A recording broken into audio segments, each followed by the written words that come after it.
Comment faire pour reconnaître un salafi? Comment faire pour reconnaître si cette personne-là, par exemple, c'est un salafi ou pas? Le véritable salafi. Non, Fawzi, est-ce que vous m'entendez?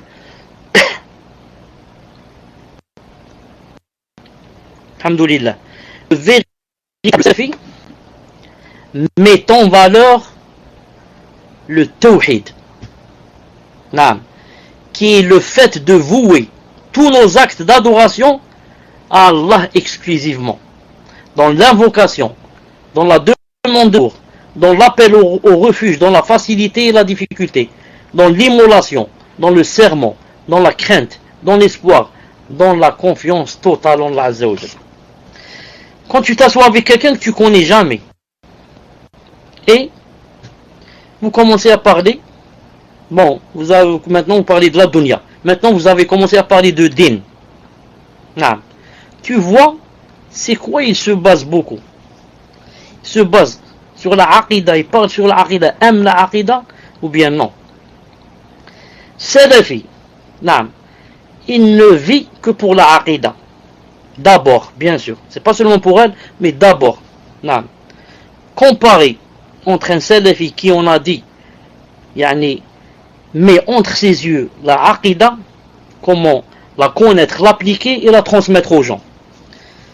Comparer entre ce que je viens de dire et entre Hassan al-Banna, le chef des frères musulmans. Je crois que c'est le grand-père de Tariq Ramadan. Si je me trompe, corrigez-moi. Qui disait quoi? Quand on lui parlait de aqida, évitez la aqida. Ne parlez pas de aqida, ça nous disperse. Naam. Parlons de choses qui nous unifient. Parlons de choses qui nous unifient et ne parlez pas d'aqida, ça va quoi? Ça va nous diverger. Ces gens-là existent de nos jours. De nos jours, quand il y a certains gens, bien sûr, quand tu essaies de parler aqida ou bien les attributs d'Allah, ou bien il te dit ne parlez, on voudrait rester frères, donc on évite de parler dans des choses pareilles. À quoi ça sert que on soit frère si on est dans le faux? À quoi ça sert si on reste frère et on ne connaît pas la aqida? Je préfère connaître la aqida et être seul. J'ai pas besoin de frères. Mais allez, je reste seul dans ma chambre et je connais la aqida, je connais Allah subhanahu wa ta'ala avec ses noms et ses attributs. Mieux que d'avoir des frères, mais on ne parle pas d'aqida, donc on reste des juhal, on fait du shirk. Non. Le véritable salafi met en valeur le tawhid, comme on vient de le citer maintenant. Alors que le ikhwani, par exemple, frère musulman, qu'est-ce qu'il met en valeur? Qu'est-ce qu'il met d'abord en valeur? J'attends que les admins m'écrivent le mot. Qu'est-ce qu'ils mettent, les frères musulmans? Comment connaître un frère musulman? Qu'est-ce qu'il met d'abord en valeur? De quoi il parle toujours? De quoi il commence? Par quoi il commence? C'est quoi le plus important?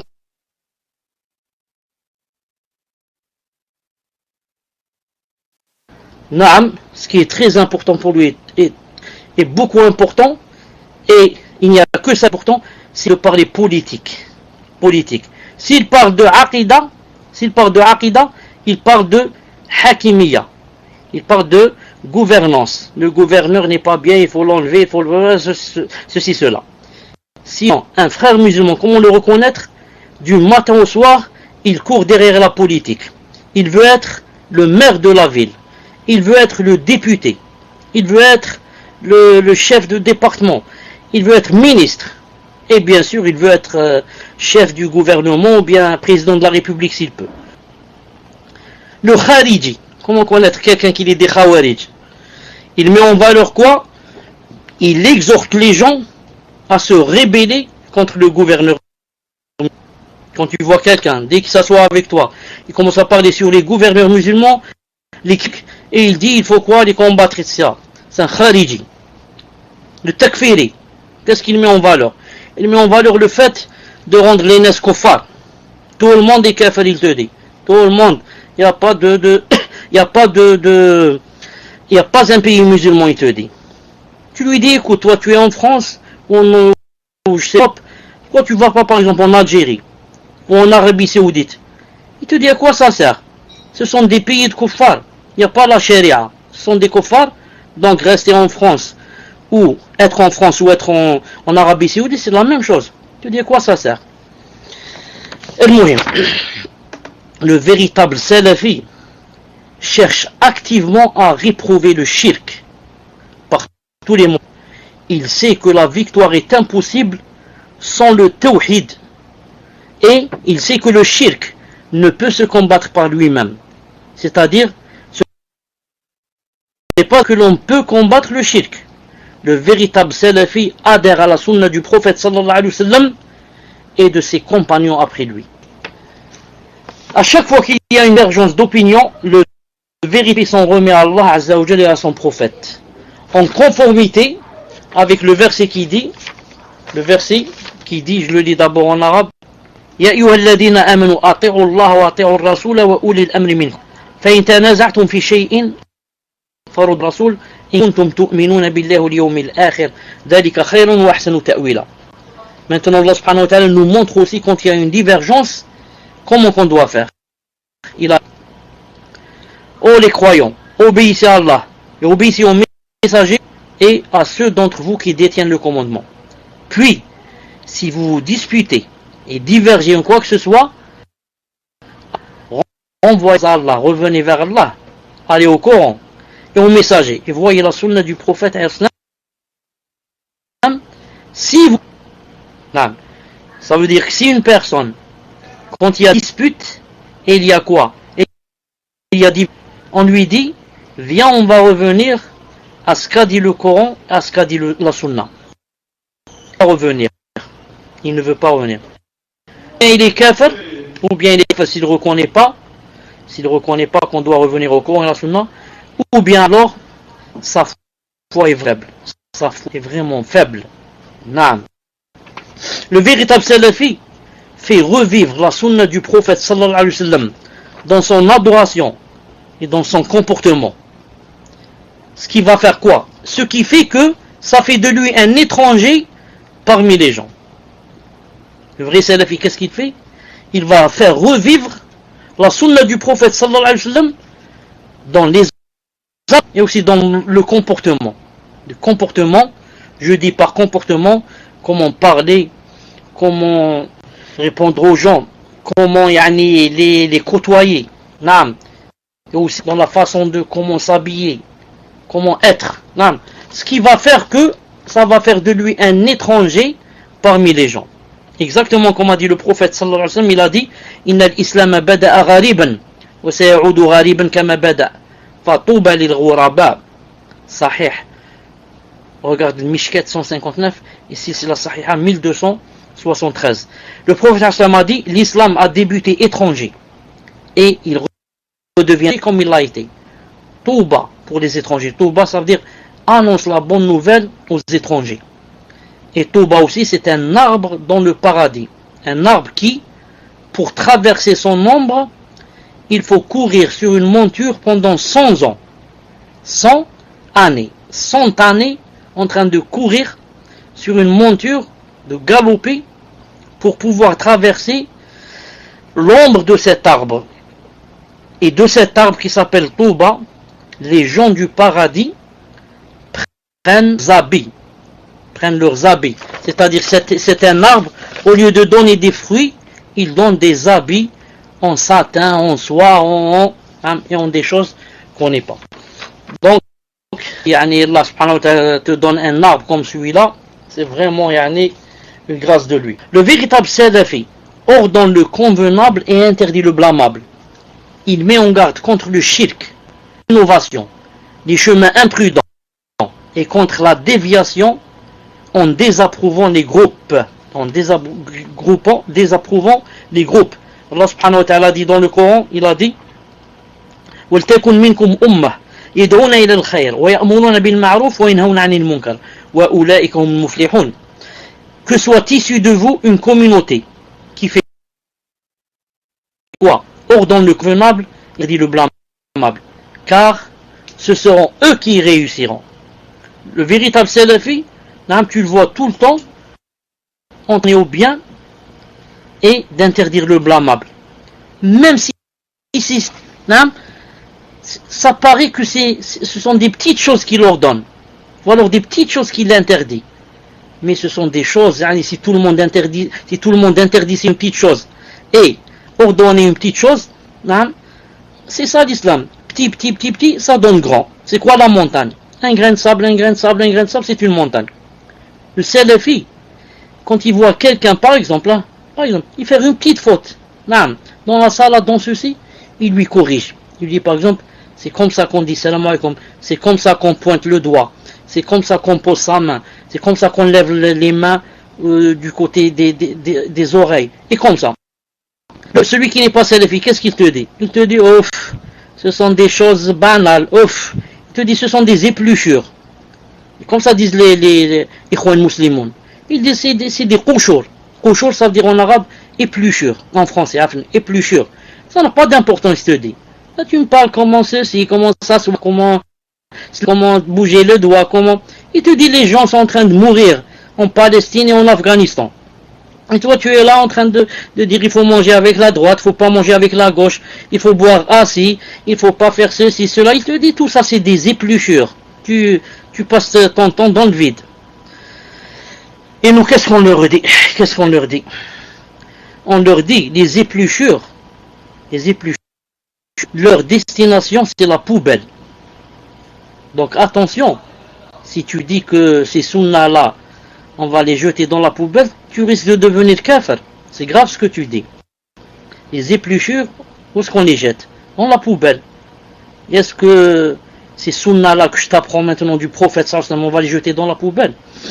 Et on aura aussi une deuxième réponse. On va leur dire. Est-ce que le fruit resterait intact s'il n'y avait pas d'épluchure? Est-ce qu'on pourrait avoir une orange? Vous avez vu une orange sans épluchure? Ça n'a jamais existé. Vous avez vu une pomme sans épluchure? C'est l'épluchure qui quoi? Qui, masha'Allah, préserve le fruit pour qu'il puisse grandir le fruit et mûrir pour qu'on le mange. S'il n'y avait pas d'épluchure, il n'y aurait pas de fruit. Donc ça c'est la deuxième réponse. Là. Mais avant tout, on a dit que le sel condamne le blâmable et prescrit le bien. Mais avant tout, le vrai salafi étudie d'abord ce qu'il va blâmer ou ce qu'il va quoi, prescrire.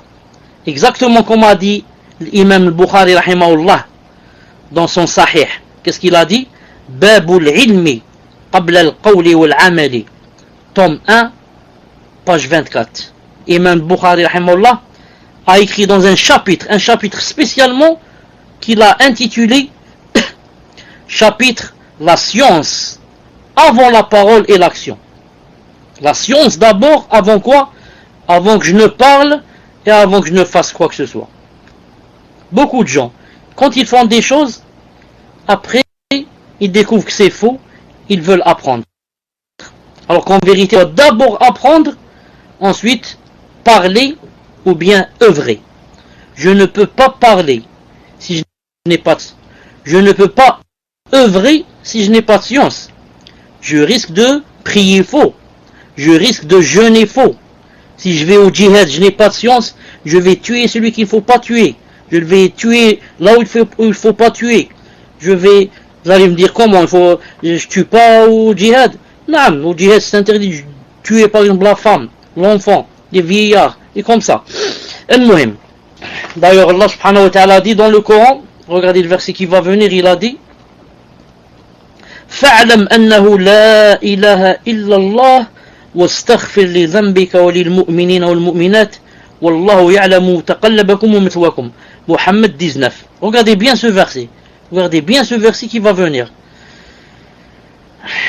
Sache donc qu'en vérité, il n'y a point de divinité à part Allah et implore le pardon pour ton péché, ainsi que tous les croyants et les croyantes. Allah connaît vos activités sur terre et votre lieu de repos.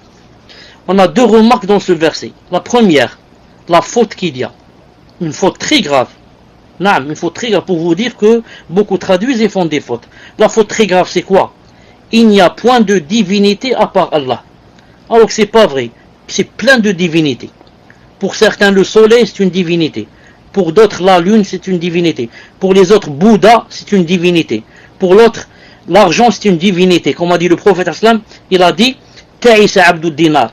Il a dit est malheureux l'adorateur du dinar, le serviteur du dinar. Et comme ça. Donc, ce qu'on doit dire, c'est quoi? Il n'y a point de divinité qui mérite l'adoration à part Allah. Qui mérite l'adoration. Ça, c'est la première remarque. La deuxième remarque très importante, c'est quoi? Qu'est-ce qu'il a dit? Sache. Sache. Ça veut dire quoi? Ça vient du science. La science. Il n'a pas dit dis. Dis, il n'y a point de divinité. Mais il a dit sache qu'il n'y a point de divinité. Donc ça ne suffit pas de dire la ilaha illallah. Ça tu l'as dit, mais tu l'as pas su. Mais Allah Ta'ala t'a dit sache. Sache. Qu'est-ce que ça veut dire la ilaha illallah? Sache. Sache. Qu'est-ce que ça veut dire? Il n'y a point de divinité par là. Ensuite, implore le pardon pour ton péché et pour les croyants et les croyantes. Deuxième remarque. Donc, la science avant quoi? Avant la parole et les actes. Il a dit sache d'abord, ensuite va parler et va œuvrer. Mais d'abord sache, ensuite implore le pardon pour ton péché, ainsi que pour les croyants et les croyantes. Troisième remarque ou quatrième, on commence par soi. Qu'est-ce qu'il a dit? Implore le pardon pour qui? Pour ton péché, toi d'abord, ensuite pour les autres, les croyants et les croyantes.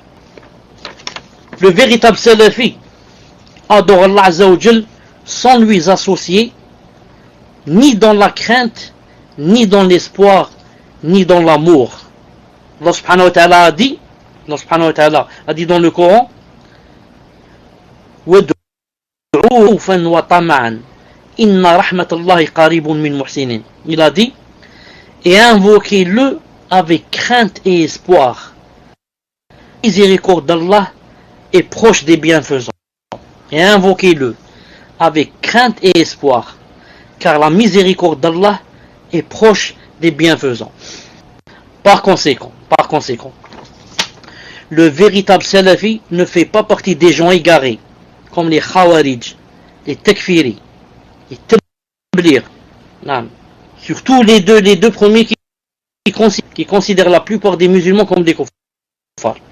Le véritable salafi, n'est pas comme les chiites et les rawafid qui insultent les sahaba, qui prétendent que le Coran a été altéré, qui calomnient notre mère Aïcha, qui rejettent la sunna authentique du prophète et qui vouent une adoration à la famille du prophète sallallahu alayhi wa sallam. Il l'adore.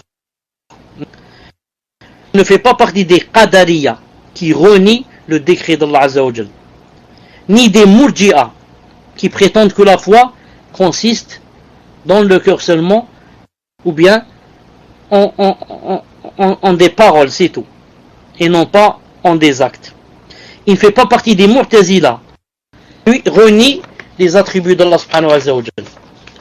Il ne fait pas partie des suites qui adorent les tombes et revendiquent l'incarnation divine, et qui disent, qu'est-ce qu'ils disent? Ils disent Dieu, écoutez bien, Dieu, on ne t'adore pas pour ton paradis, ni pas de ton nom, car ça, c'est l'adoration des commerçants. Ils disent comme ça. Ils disent les commerçants, ils adorent Allah subhanahu wa ta'ala. Pourquoi? Car ils craignent qu'il les jette en enfer, ou alors ils ont l'espoir qu'ils rentrent au paradis. Non, nous on adore Allah pour Allah. Alors que cela, bien sûr, est faux. Dit dans le Coran, qu'a dit Allah subhanahu wa ta'ala dans le Coran? Regardez ce qu'il a dit. En parlant de Zakaria, il a dit فَاسْتَجَبْنَا لَهُ وَوَهَبْنَا لَهُ يَحْيَى وَأَصْلَحْنَا لَهُ زَوْجَهُ إِنَّهُمْ كَانُوا يُسَارِعُونَ فِي الْخَيْرَاتِ وَيَدْعُونَنَا رَغَبًا وَرَهَبًا وَكَانُوا لَنَا خَاشِعِينَ. Vous avez vu ce qu'il a dit sur Zakaria alayhi salam? Il a dit nous l'exaucâmes, c'est-à-dire Zakaria. Ensuite, nous lui donnâmes Yahya, son épouse. Ensuite, il leur a fait les éloges en parlant de ces messagers. Qu'est-ce qu'il a dit, ces prophètes? Il a dit ils concouraient au bien et nous invoquaient par amour pour le paradis et par crainte de l'enfer. Et ils étaient humbles devant nous. Qu'est-ce qu'il a dit? Ils nous invoquaient par amour et par crainte. Et les soufis, qu'est-ce qu'ils disent? On n'invoque pas Allah subhanahu wa ta'ala, on ne l'adore pas par amour, parce qu'on aime son paradis, ni parce qu'on craint son enfer, mais pour lui-même. Les égarés, a'udhu billah. Le salafi ne fait pas partie des muqallidoun, les imitateurs, ceux qui suivent quelqu'un aveuglément, et qui insistent sur le fait que chaque musulman doit obligatoirement adhérer à un madhab, une école d'un cheikh ou d'un imam particulier, même quand ce madhab est en contradiction avec les textes du Coran et de la Sunna. Il te dit, l'imam Malik a dit ceci ou cela. Tu lui dis oui, mais regarde ce qu'a dit le prophète Aslam. Il te dit non, moi je prends pas ce qu'a dit le prophète, je prends ce qu'a dit l'imam Malik, est plus savant que moi et toi. Il est plus savant que moi et toi. Donc, lui connaît le hadith mieux que nous. Moi je prends de ce qu'il dit lui. Non. Tu lui dis regarde ce qu'a dit le prophète Aslam, il te dit non, regarde ce qu'a dit Abu Hanifa. Oui, mais Abu Hanifa n'a pas été envoyé par Allah comme messager pour légiférer. Mais il a été envoyé pour suivre le prophète Islam. Pourquoi je suis Abu Hanifa? Pourquoi je délaisse le prophète Islam et je suis Abu Hanifa? C'est pour ça qu'une fois Abdullah ibn Abbas radiyallahu ta'ala anhu parlait avec certains salafs, il leur a dit voilà comment on fait pour la Umrah. Et quelqu'un lui a dit ya Abdullah, on ne fait pas comme ça. Omar ibn Khattab, voilà ce qu'il nous a dit de faire. C'est pas comme ça. Qu'a-t-il dit Abdullah ibn Abbas? Qu'est-ce qu'il leur a répondu? Il leur a dit, vous dites, le prophète Aslam a dit telle chose, et vous me dites Abu Bakr Siddiq a dit ceci, Omar a dit cela. Qui est Abu Bakr comparé au prophète Aslam? Qui est Omar? Salafi. Quand tu lui dis le prophète Aslam a dit, khlas. Celui qui n'est pas salafi, il peut ne pas prendre le hadith. Il te dit en bas, le prophète a dit et après. Mais redit Imam Malik, regarde Abu Hanifa, regarde ce qu'a dit X, regarde ce qu'a dit Y. Naam.